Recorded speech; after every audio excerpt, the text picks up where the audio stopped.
How'll do, everyone, and welcome to this week's Extra Time, a portion of questions to plate up, stick in a microwave and serve when steaming. We've been looking at the person of Peter this week, exploring why Jesus might have prioritised him as someone to appear to following his resurrection from the dead. Indeed, we saw that Jesus and Peter's relationship appeared to be one which was founded on friendship. And so, with friendship in mind, here's a first forkful of questions to get our teeth into. What would you say makes for a good friendship? What do you imagine it was like to spend time in Jesus' company? And what might we learn from Jesus' approach to friendship?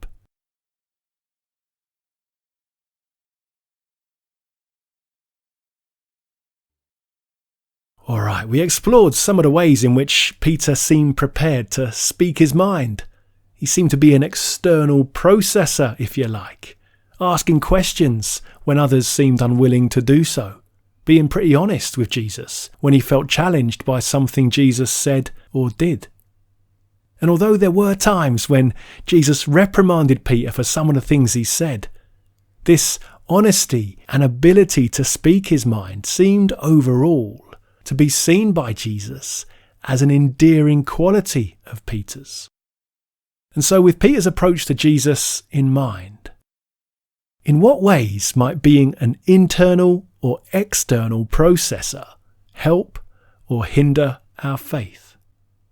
And then secondly, to what extent is honesty always the best policy when it comes to matters of faith?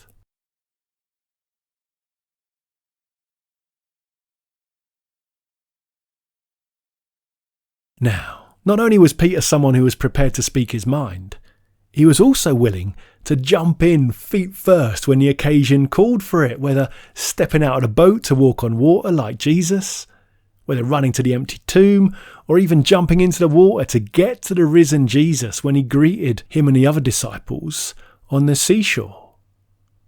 However, Peter's impetuous nature sometimes meant he made mistakes, such as slicing the high priest guard's ear off as they came to arrest Jesus. And yet in the session, I speculated that this might have been why Jesus felt so drawn to Peter as a friend, because he was someone of passion and character, a rough diamond who it was better to journey with than rule out altogether. And so some questions with this in mind.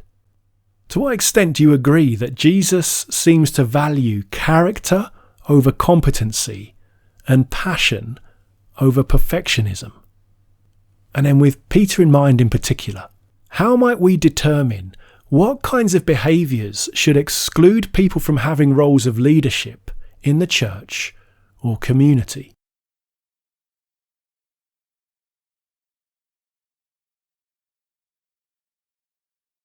And then finally for now, it's pretty clear Peter was someone who was prepared to take risks. And so thinking of us as both individuals and as a community, a last couple of questions. What in your life might God be calling you to be more like Peter and take risks in? And what might being prepared to take more risks look like in a church or community setting?